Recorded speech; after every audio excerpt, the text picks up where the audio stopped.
days and still just be scratching. Meyer, and this one I get such a kick out of because this is my experience with him. 3 years ago, every time I go to Switzerland, I sit with Billy and we talk. And sometimes because you can learn more from what he's published and what Wendelle and everybody's put together than you can sitting and talking for 15 minutes, right? Because what's he going to tell you in 15 minutes when you can read for hours? So sometimes we tell jokes to each other. Sometimes I talk about the hinges and the doors and how their property's built and everything works with nature. So I'm sitting in his office with him, like you just saw at that little computer.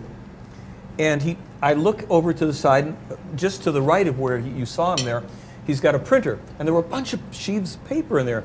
And he says, oh, yeah, that. He says, I write the spiritual teaching for the Plejaren people. And Quetzal comes here, and he picks up the papers, and he goes back to the ship, and he takes it back to their world. He says, but you know, this is very time-consuming for them. I said, oh, I'm sure. He says, so next week, this is 3 years ago, he tells me, Zafanat Paneak is coming. He's going to fix my computer so when I type in the teachings, they go to a separate server and they send them to a little disk monitoring the Earth, and that sends them back to the Pleiades. I go, Zafanat Paneak is coming, great. So we talk. The next May, I'm there, and this a year has passed. A lot of stuff has obviously gone under everybody's bridge, and I thought, you know, I got to see if I can trick this guy, because maybe he makes this stuff up somehow. I said to him, so Billy, how did Zafanat Paneak ever show up last year? He said, yes, of course he did. He says, you know, I write the spiritual teaching for the Plejaren people, and Quetzal always has to come and pick the papers up and he tells the story. He says, Zafanat Paneak, he came and he fixed my computer. Now, I just type into it, and it goes to a separate server, and it goes to this little disk that monitors above the Earth, and it sends it back there. I said, oh, that's great. And he says, yeah, but there's a problem. I said, what's the problem? He says, he screwed something up on my computer. Now he's got to come back and fix that. So now he's got an IT from outer space, right? So last May, third year, I'm sitting with him. I'm thinking, okay, we've got another year down the tubes here. The guy has to be a genius if he can keep track of lies like this. So I said, so Billy, how's your computer working now? Oh, yeah, Zafanat Paneak, he came, he fixed it. You know, because I write the spiritual teaching. He does the same. So we went to Switzerland, this director buddy of mine and I, in September, to we're doing a documentary, and I'll show you a little bit on it, on Meyer and the people.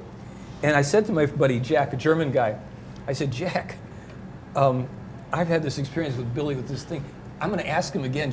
He tells the same thing with one addition. He says, well, you know, I write the same thing. He goes, and Zafanat Paneak, he says, now all I have to do is type in a code, and it goes to a separate server, to a disk above the Earth. So I'm thinking, you know what? I could ask this guy this question for the next 10 years. I'm going to get the same answer. Marcel Vogel, a senior scientist and chemist with IBM, had been carefully analyzing the tiny metal fragments Samyasa had given Billy. Metallurgical analysis had revealed the presence of the rare earth element thulium, but it was through the lens of a scanning electron microscope that Vogel made his most amazing discoveries. I could not explain the type of material that I have and its discreteness by any known combination of materials. I could not put it together myself as a scientist. If I were to take these combinations and put it into a furnace, melt it, and pour it out and pull a little ingot, I would see all of these elements present there in any one area. But I don't. I see this discrete bits of material. Now, it can only happen by some form of a cold fusion process where you have the elements present and you fuse them together so they still maintain their identity, but they interpenetrate into one another. It's also a challenge because I showed it to one of my friends who was a metallurgist, and he shook his head. He said, I don't see how it can be put together. And that's where we are right now. I think it's important that those of us who are in the scientific world sit down and do some serious study on these things instead of putting it off as figments of people's imagination. Could I say this material is extraterrestrial? It doesn't look like anything that we've made here. At this moment, I would feel very much inclined to accept what was given to me as being true. I respect the people I've met so far, their integrity, their willingness to work. Mr. Delatosa in his work on photography, and Mr. Stevens, the way he has done his best to give me specimens. We have all done this for one thing, to serve and to find out what truth. That guy was the inventor of magnetic tape for IBM.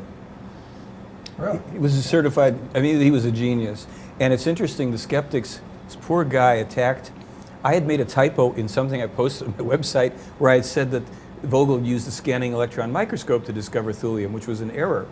Well, the poor skeptic, despite having all this material for 6 years, never reads your books, never does the homework, because clearly in the documentation in your preliminary report, they speak of we have to use energy dispersive X-rays and X-ray diffraction or something and spectral analysis. And Stevens says all that about how they discovered thulium and rhenium and argon gas and all these other elements. And in another segment of the metal analysis tape, he actually shows the spectral analysis of thulium. So the skeptics are just, they don't know it yet how badly sunk they are when this comes out. He said, in effect, as you heard, that this has to be a cold fusion process or something done in outer space, and we still don't have it. In a vacuum, he said. In a vacuum. Vogel said the only way this alloy could exist would be through a cold fusion process in a vacuum, because there's no bubbles, no ash, and the mix is perfect, perfectly blended. And, And the only cold fusion process we have is electrolytic. It's And- not in a vacuum. he found on some of the faces, he found machining, a very discrete, obviously mechanically precise machining that he says must have been done with some form of a laser that he doesn't have access to. So he's got a metal sample that's simultaneously crystalline with every element in the periodic table, including thulium and rhenium and all the rest of the stuff, and micro machining, and it's given to him by Wendelle Stevens, who received it from a Swiss farmer. So we're laying a lot of things on the table. Again, this is why, can you hard prove anything? Well, it's up to you.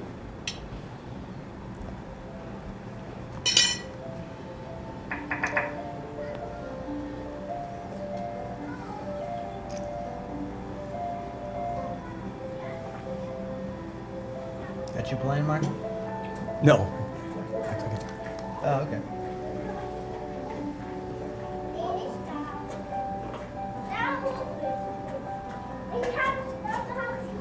Wir sind hier auf der Erde, unser Leben zu führen. We are here on earth to live our lives so that the consciousness can evolve, so it can collect knowledge and wisdom, build love, freedom, and harmony. So that the human can learn he stands here in the material life on earth exactly as other human civilizations do on other worlds and in the entire universe. Welchen im gesamten Universum dasselbe tun.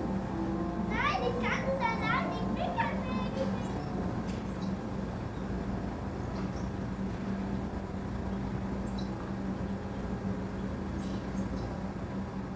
Mein Name ist Eduard Albert Meyer. My name is Edward Albert Meyer, but around the world I'm simply known as Billy. I received this name when I was in Tehran on my journeys. Since then, this name has remained with me. Und seither ist mir dieser Name geblieben. Hier ein Andenken, das man... Here's a souvenir that they had nailed onto the main door to my home. It's enough, you dog, you will be put down. Shortly after they had nailed this letter to my door, there was another an attempt, die Türe genagelt war, hat es dann einige Tage später. and they tried again to catapult me out of my life and shot at Aus me. dem Leben befördern wollen und hat auf mich geschossen. Und hier ist der Platz, als ich allein... And here's the place that I once was told to come for a contact. Jacobus was here with me and two other men in the late night hours. They shot at me from down there. Da hat man von hier drunten hat man auf mich geschossen. Das habe ich aber Tage zuvor. But I had dreamt about this days before and had hung a metal plate in front of my chest under the jacket and an agenda. And the shot went into the agenda and into the metal plate. Genau in die Agenda rein und in die Metallplatte und so hat es mir das Leben gerettet. Durch einen Traum, den ich zuvor hatte. And so my life was saved through the dream I had. Because I always have dreams which show me events that will come true in the future. Can we all have dreams like that? Es können eigentlich alle Menschen. Actually, all humans can have these kinds of dreams if they concentrate and start to steer their dreams. And when they make themselves somehow capable to have visions through their dreams, they will have truth dreams, and so on and so forth. Wie durch die Träume eben Visionen. But it depends naturally upon the human concentrating hard and using his consciousness to truly direct the energies and powers that come out of the Der consciousness. Mensch sehr konzentriert sein Bewusstsein dazu benutzt. Nach der linken Seite hier auch. Up to the left side over here where the road goes into the forest, Langholz is situated there, and that also has gotten us great photographs. Is that where the log pile was? Yeah. I recognize that. Where are we going now, Billy? Down there to the lower satellite, where we are able to make photographs of Semjase's beamship. Machen konnten mit dem Strahlschiff von Semjase. That's like the most famous, I think. Yeah, that's the one on the cover of the big picture book, right? Yeah. It's also our movie poster is taken from that too. Have to tell you about this title.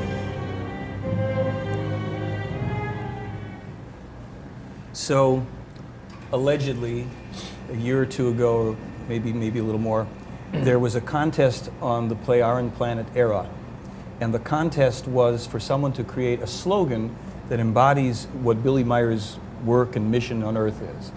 And the winner of the contest would get to come and meet Billy in his office.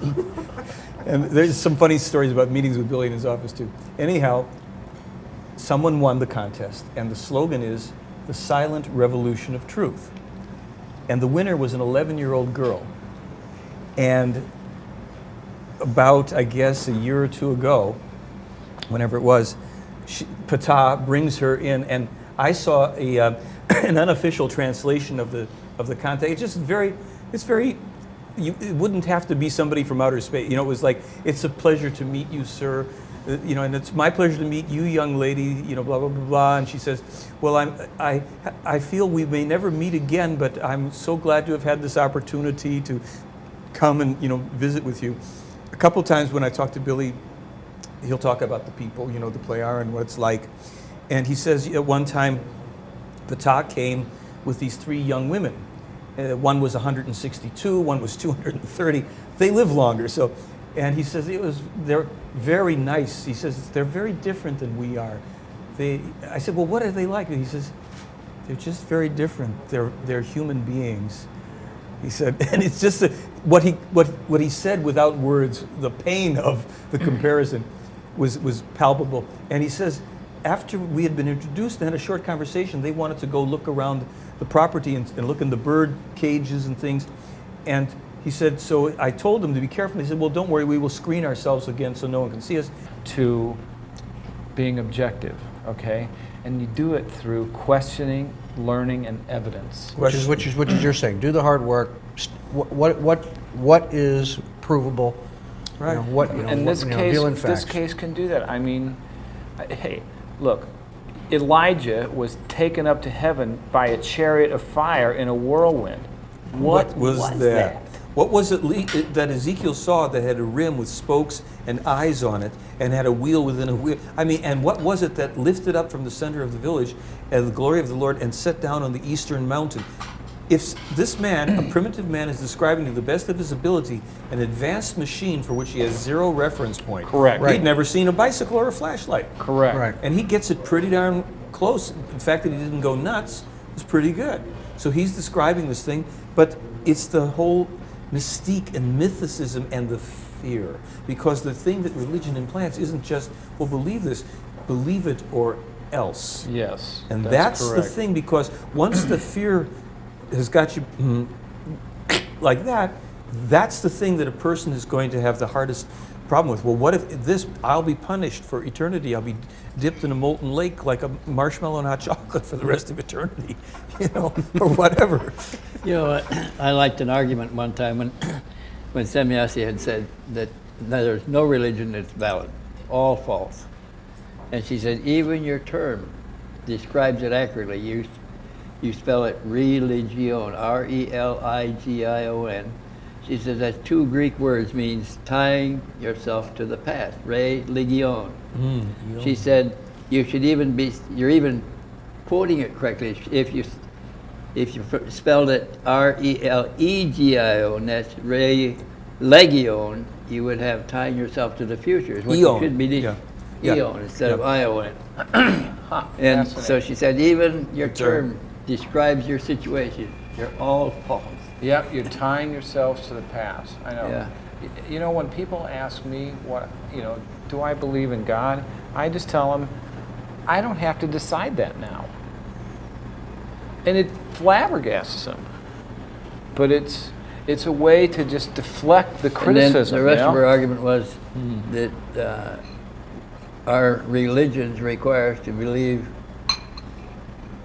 dogmatically by blind faith alone. That's right. And she said that we should know what we believe. The whole thing is to know what you believe, not accept somebody else's belief, because to that degree you're binding yourself to somebody else's ideas Or mistakes. Yeah. Yeah. So You know, it's curious that their prophecies, I mean, George should have heard this, is they're saying there's only going to be one more pope. Yeah. I mean, that is not too far away. Yeah. Is that from them or is that from That's something the else? Enoch Well, actually, prophecy. this is that's where religion as an institution collapses, and Yes. something else takes its place.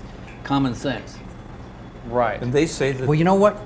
Maybe this dinner is the start of that. Because Yeah. the Palladians argued that nobody needs an intercessor between you very him much. and the creation. That Correct. the creation is in everybody.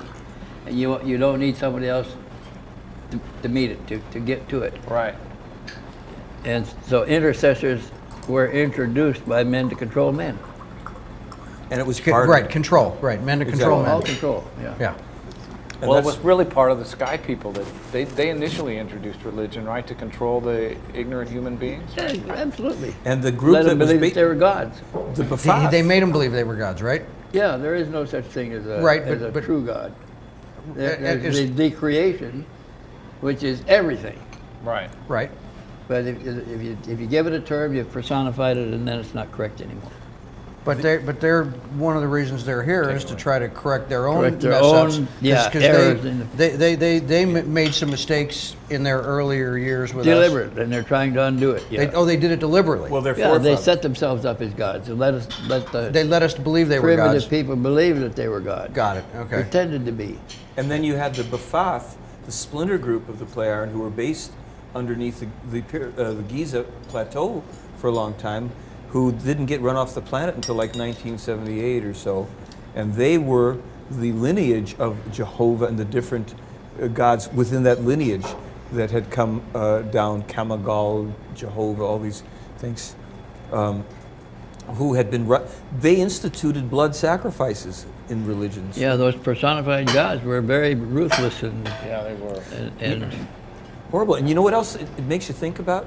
See, this is where this whole ET thing, if these were beings, let's say these gods that were here, the B'Phath, extraterrestrial humans that could travel in space, they settled here to control a bunch of primitive people. So there's got to be a demystification of space travel and extraterrestrials and all this stuff. We're just all evolving. These people that were more evolved, certainly technologically than we, bound themselves to control us on this planet, set in motion terrible things. They were a driving force behind Hitler and other things like this.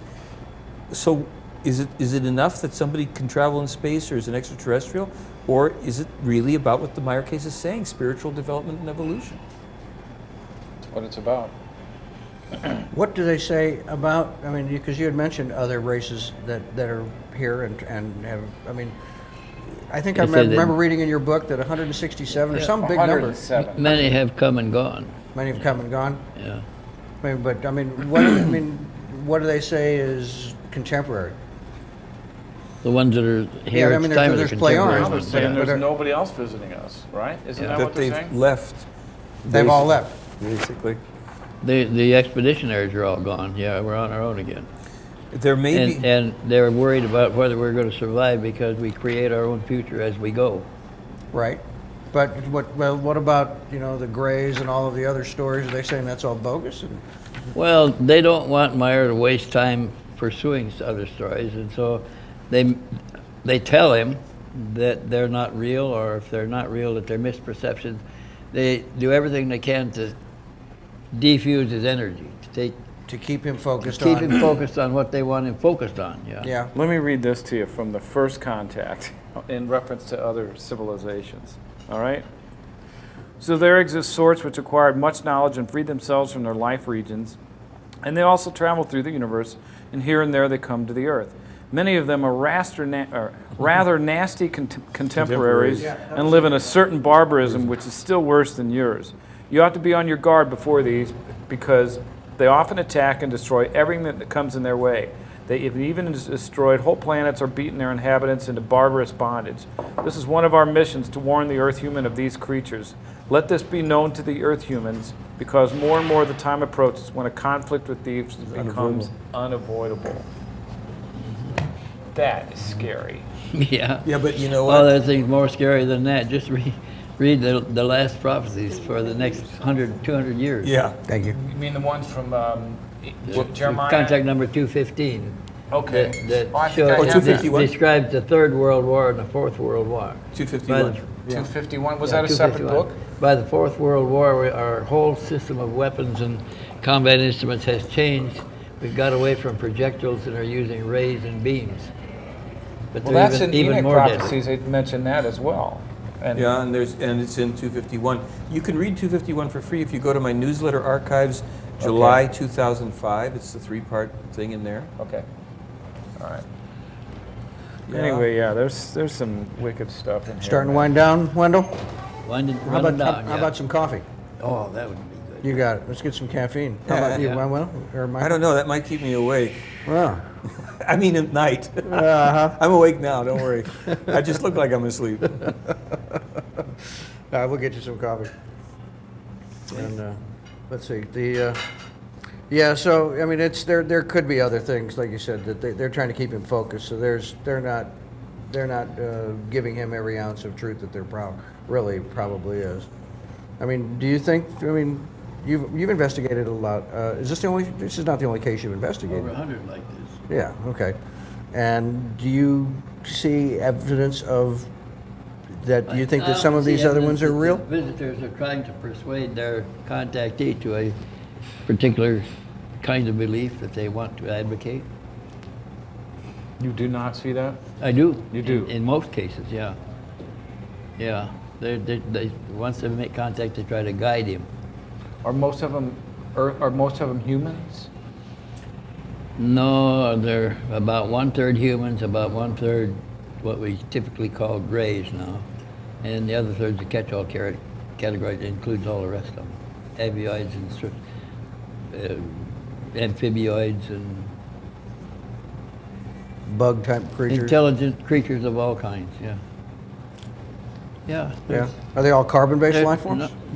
Not all. There's some life forms that have exoskeletons like insects, that like the praying mantis type. Yeah, right. They're as big as humans. They're as intelligent as humans. They have manipulative digits and have evolved technologies and produce spaceships and travel in space in them. You know, at my age, at 84 years old now, I've come to a conclusion that I think the natural habitat of human life is space itself, that planets are like nests. Life is incubated in the planets. It matures to a stage where it leaves the planet and never comes back, just like birds leaving a nest. And they become intelligent, evolve a technology, produce escape vehicles to get away from the nest. And in time, they make the escape vehicles perfect habitats. And each group that moves aboard one of these habitats eliminates the ills and emphasizes the positives until they have a utopian ideal that they're living aboard their self-created and self-generating space ark. And they don't have any need to go back to a planet ever again unless some of them want to become adventurous and land on a planet and start a new colony.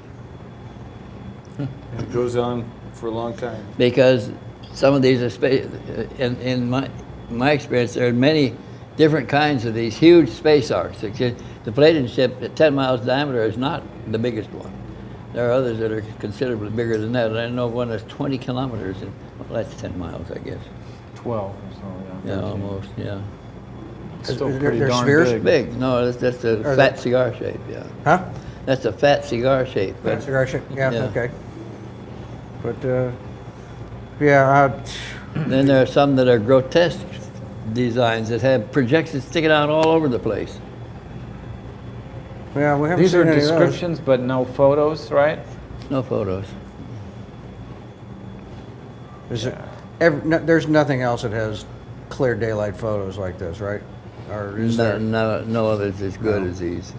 And the reason, again, is because they actually posed the ships. There was no problem getting the good pictures. They just flew them slowly before his camera. Yeah, I okay. remember you did a presentation at the Showboat on your best photos. Oh, that's a long time ago. That was a long time ago. It might have been I think it was in the 80s. Yeah. But you had a copy of a ship, I thought it was maybe near Puerto Rico, coming out of the ocean with the water falling off of it. Have you seen that Yeah, one? that I've was seen one that that somewhere. came out of a bay in Puerto Rico, yeah.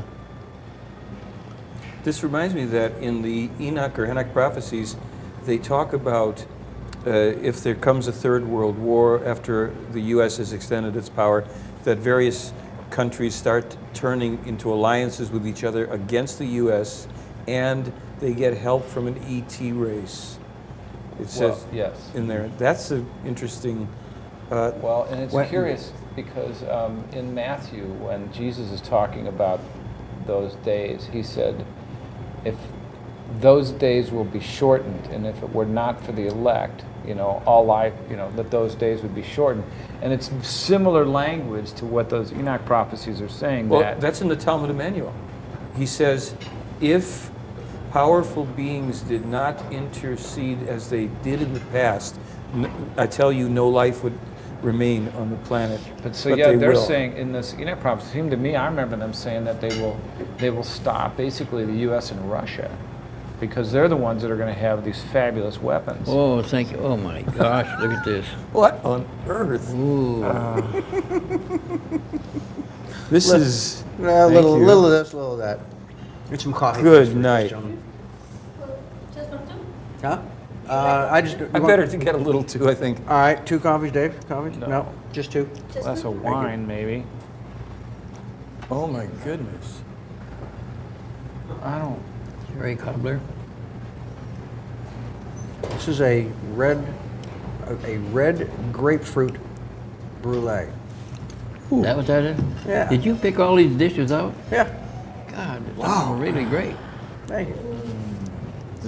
I've never had anything like this in my life, to tell you the truth. Now you come to my parties and I go crazy on food. I love to cook. My wife doesn't cook. Thank you. So You're kidding. So I do 99% of the cooking in the house, which means we do eat out a lot. And, I do a lot of cooking. I'm a good cook. Dave will tell you, I've put together a lot of really scrumptious meals.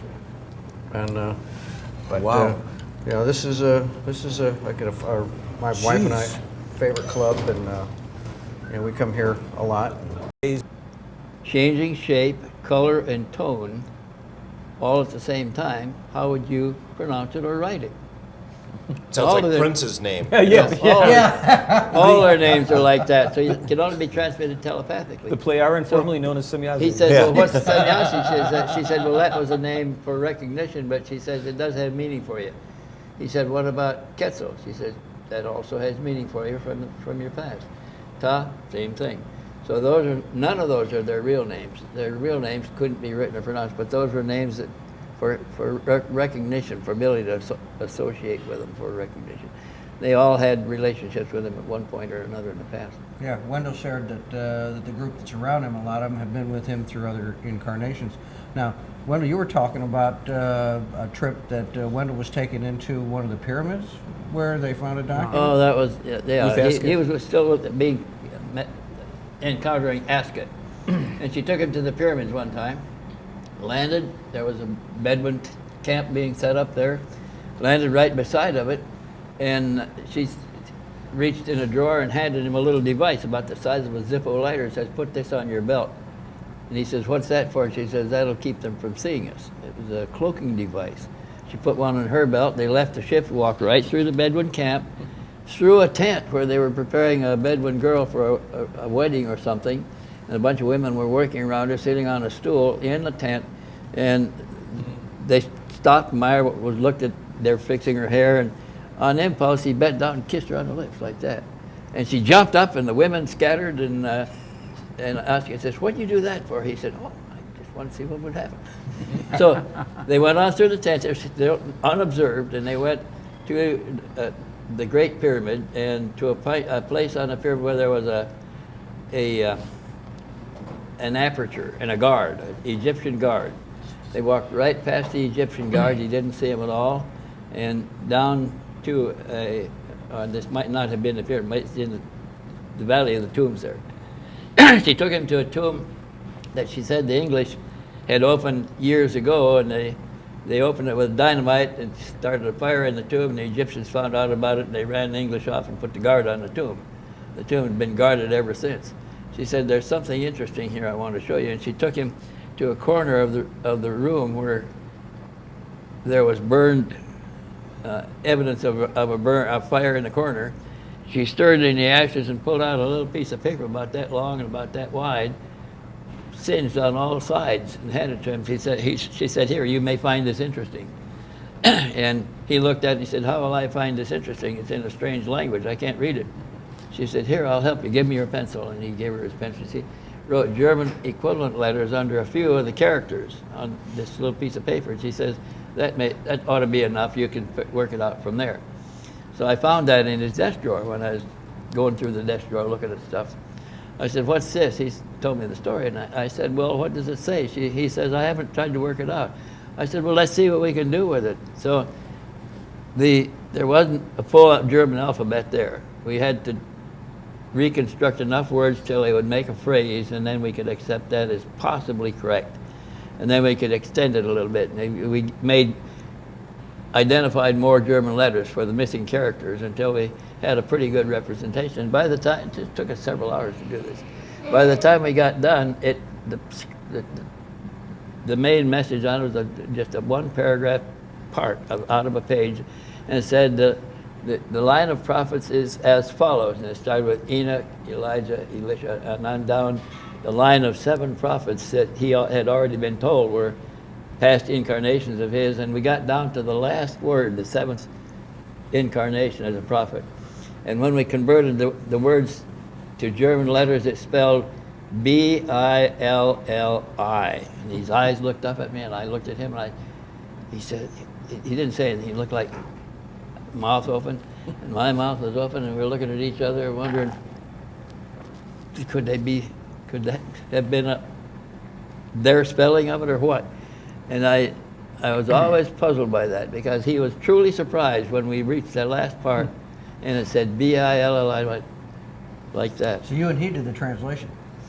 Pardon? You and he did the translation? He and I did the translation, and then we got Michael Hessman to read the whole thing in right context, and okay. it said this is the line of succession of the prophets of such and such. It occurs to me you have a sample of her handwriting. It's in the book. Well, it's on in Messages Volume 2. What's it in? The book? The photograph of the piece of paper. Is the letters that she put on it in the stages. Her letters and our edition of the letters and the finished translation. And what book is that in? I think it's in the first part of Message 2. Okay. All right. Is that the picture book One or of it has your preliminary investigation It's part? photographs, and it's before the book starts. It's, The contact notes too? Yeah, contact notes. I've got that, if that's it. Okay. Oh, interesting. Wow. You know, I mentioned about the skepticism of the UFO community. Some of the people I really respect have basically been pretty tough on the. Jacques Vallée is one. I mean, he's a great man and great researcher, and Stan Friedman, who's done a heck of a lot. My question is whether or not they've had a chance to do very much of the research, because that was one of the things I found when I was interviewing ufologists about this, is that they basically had turned their backs on it because they felt they'd been shut out. And I don't know if they somewhere... don't even want to read it, yeah. Well, I mean, I think that they felt they'd been shut out by you. that they did not have an opportunity to do firsthand work or analysis or whatever. I don't know what they tried to do or what they tried access they tried to do. I'm sure very few of them tried to go over and meet Let with me Billy tell you a Meyer. little story. You mentioned Stan Friedman. Right after the first article in Saga magazine, just a short article, Friedman flew to Tucson and he came to my house, rented a car and came to my house. He said, "Can I see some of that Pleiadian material?" And I said, "Sure." And I showed him the pictures that I had at the time and some of the contact notes, and he says, "Jesus Christ," he says, "do you know, he says, I've got connections. I can get this analyzed properly. Why don't you let me take it?" I said, "Well, we're already in Kodak International and all the big photo facilities studying the pictures. We don't need any help. We're already, other people are interested, they're already here." He says, "You mean you're not going to let me in on it?" And I said, "No, how can we let you on it? Can you afford to go back and forth to Switzerland? We can't carry you on our back. We can't fund you." He says, "Jesus Christ, you're going to hog all this to yourself?" And he turned around and stomped out of my house, got in his rented car, and attacked the case ever since. Wow. He came to a presentation of mine in Hawaii 2.5 years ago and just sat there, wouldn't talk, never introduced himself to me. I think, and I didn't know that he'd come to your place because there's always a feeling like there's something about he doesn't want to reveal something, and maybe it's his own.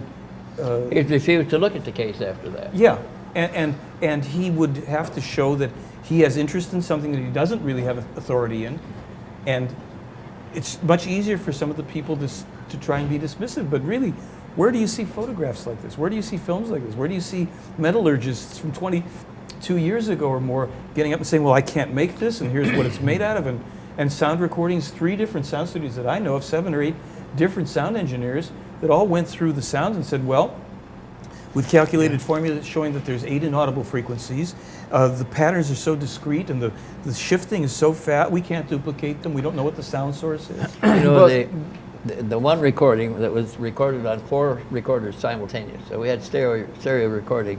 His wife was holding an Iowa shoulder recorder that had a needle on it. And there were 2 smaller recorders, I don't remember the make anymore, but they were just a little one you push the buttons on to turn them on and off. And Billy was right under the craft at Obersadling, where the log pile is. And his wife and 13 other people were standing about 3/4 of a mile away on the top of the hill, where you're looking down on the log pile. And the craft was right over Billy's head. And the sound was so loud to Billy that, first of all, the needle in his recorder went clear over to distort and stayed there, stuck on the high side pin. And the sound was so loud he had to take his jacket off and wrap it around his head, hold it tight until the sound lasted about 20 minutes. And when it stopped, he was stone deaf. He could barely see, and his head was splitting with a splitting headache. And his wife and the other witnesses from the group that had the other recorder also was pegged at the top distort range, but she copied it a little clearer than his. And both of them were pretty good recordings. The 2 small recorders stopped running after about 1 minute and 30 seconds of the noise because of the loud audibility, because he took them to a repair shop the next day and they worked all right again. They just had copied a few seconds and quit. Now, while they were doing this, a group of people ran into the scene from a little town 3 kilometers, that's 1.5 miles away down the hill, running, looking for the noise source, and came into the scene before it stopped. But they didn't see the craft because it was they had only opened the screen in Billy's direction, and his wife and the other witnesses couldn't see the ship from the side. They hadn't opened the screen in that direction. So there's always a question about how much they actually saw. They saw the tape recorders working, they heard the sound, they saw Billy hunching down with his jacket around his head, and they witnessed his eyes were completely bloodshot. He got black eyes from the tissue, from the sound. So when we got it out in Michael Pinder's studio out in California, And we're trying to get it that loud to see what it felt like. And with all the audio gear he had, we couldn't get it loud enough to duplicate what Billy experienced. And then we took it over to Michael Pinder's shop. And we did the same thing there, and he didn't have as good of equipment as Neil Diamond. But, and we took it to another shop, one more shop besides that out in Hollywood, tried to do the same thing. They're the ones that put it on a scope where we could watch the changing patterns of the various different frequencies emitted simultaneously. There were 24 frequencies simultaneously emitted and all varying in a random sequence so that they would all fall on a line only occasionally, the same line. Then they would split, and the screen would just be covered with a wide pattern of all the waves overlapping each other. And then they sync back together where we have a pretty, running pretty much together again, about once every minute and a half or so. George, I think Wendell's talked with us before at some of these meetings on some of the other investigators, and I seem to remember your discussion when you guys initially introduced the photo book at a UFO meeting, right? Mm-hmm. You and Lee and Britt were there, and you were greeted with, I mean, skepticism and derision, right? Oh, yeah. It had just come off the press, and we'd gone to APRO 79, I think they called it. It was an APRO UFO conference out in San Diego, and we took 3 boxes of the books. We hadn't even opened them yet up to the conference with us, and while everybody was milling around getting registered and everything, we opened the first box, and people came by and picked them up and looked at them and oohing and ahhing, and Coral got a little upset, and she came over and closed the box and put it under her table. And went back to registering people, but people that started doing that, dragged the box out and opened it again, started all over again. And in the course of this, there was a guy that we later identified as Fred Bell, who he followed us out to our car when we took the box back outside. He bought the other 2 boxes from the trunk of the car. And then he came to Tucson and bought 2 more cases of books, 10 books to a case. I asked him, what are you doing with them? He said, oh, I got a lot of friends in Hollywood. He was passing them out to his Hollywood friends and telling them that he was in contact with Semyasi too, and that she had a picket ship over his red apple, candy apple red van, that protecting him, and that then he went and wrote a book with Brad Steiger where he starts telling how he met Semyasi. When he woke up one time, he saw the ship. His next recollection, he was laying in the ship, laying with his head on her lap, and she was stroking him in his brow and waking him up. And went on from there, and the rest is all total fiction, right out of front. Hey, if he's going to tell a lie about laying with Sanyazi, it could be better than that. He's not stroking his forehead. Really?